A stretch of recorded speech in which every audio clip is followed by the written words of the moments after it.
Okay, I really gotta lock in. I got a few scripts due on Sunday, and I still have to finish them up, so let's just get going. I don't think it's gonna take that long. Oh, I should probably put on some music. Jazz for reading. Yeah, sure, that sounds great. It was a little sad. That kind of sounds the same.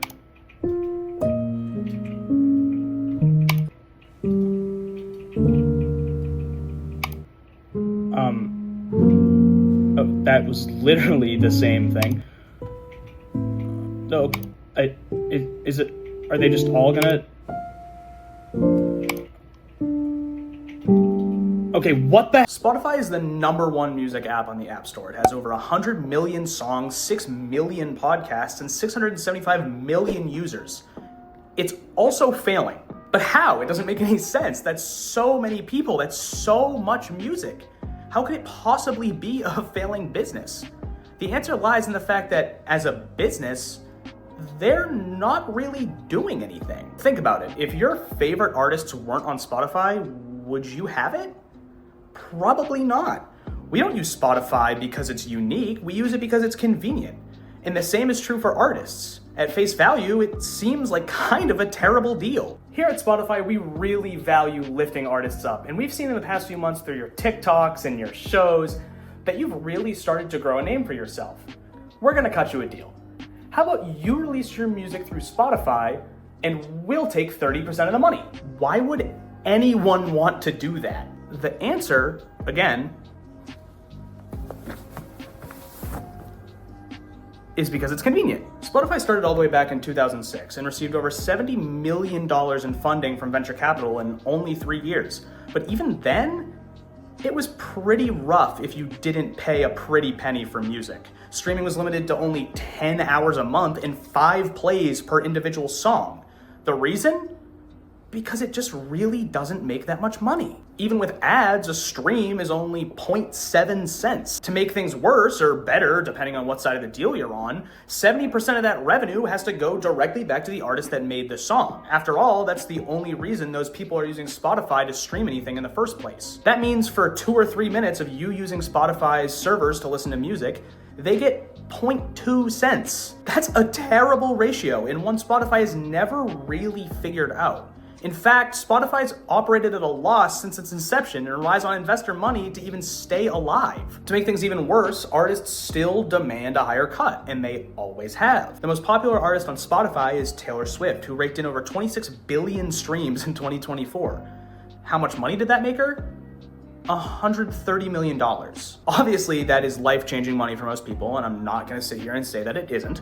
But according to Forbes, she made $1.15 billion that year, most of which came from tours and merchandise and physical copies like vinyls and CDs. In 2014, she actually took her music off of Spotify for this very reason, and it didn't return for 2.5 years, after CEO Daniel Ek essentially begged on his knees for her to come back in a hilariously public fashion. If you're Spotify, this is a pretty bad look.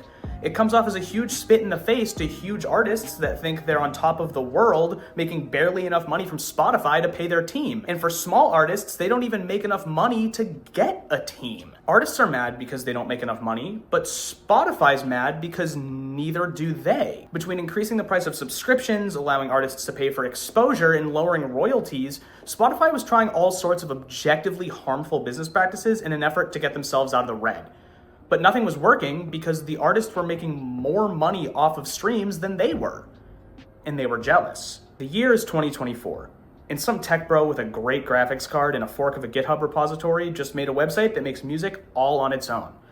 Does it sound good?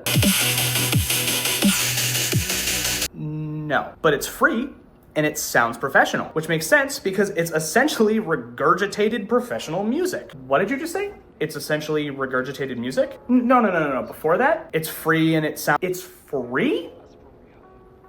Spotify had figured it out. They only got 30% of the revenue because the other 70% had to go to the artists that made the songs.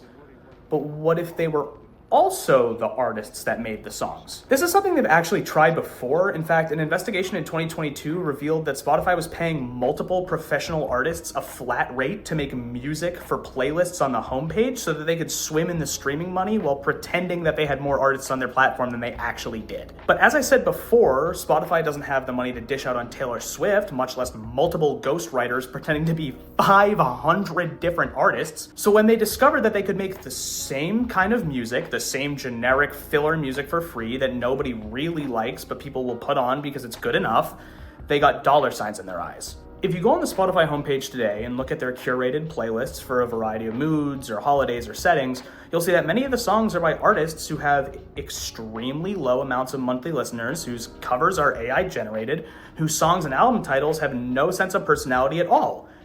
And that's because they aren't people at all. To put it bluntly, Spotify is generating AI music so that they can reap the benefits of both sides of the deal. And it's working. Then what's the problem? People are listening to these songs and they're clearly liking them because they have a lot of saves. The problem is that it's hurting everyone except Spotify.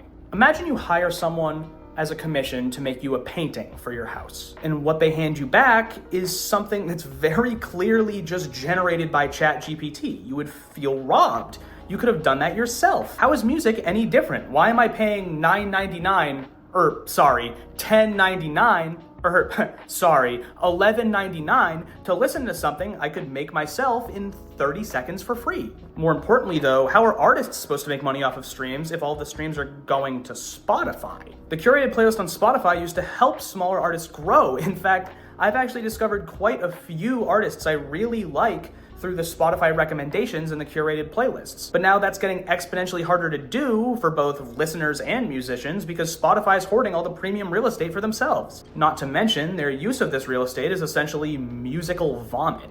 There's a good chance, which can be proven with physical art, that a lot of these AI songs are borderline plagiarizing entire songs from their data sets. Now, not only is the consumer losing money, the artists are losing money, and the artists that actually created the melodies in this AI music are making money. All so that Spotify themselves, the billion-dollar company, can make more money. Artistic expression is in human nature, and it feels borderline dystopian to influence it with capitalist greed.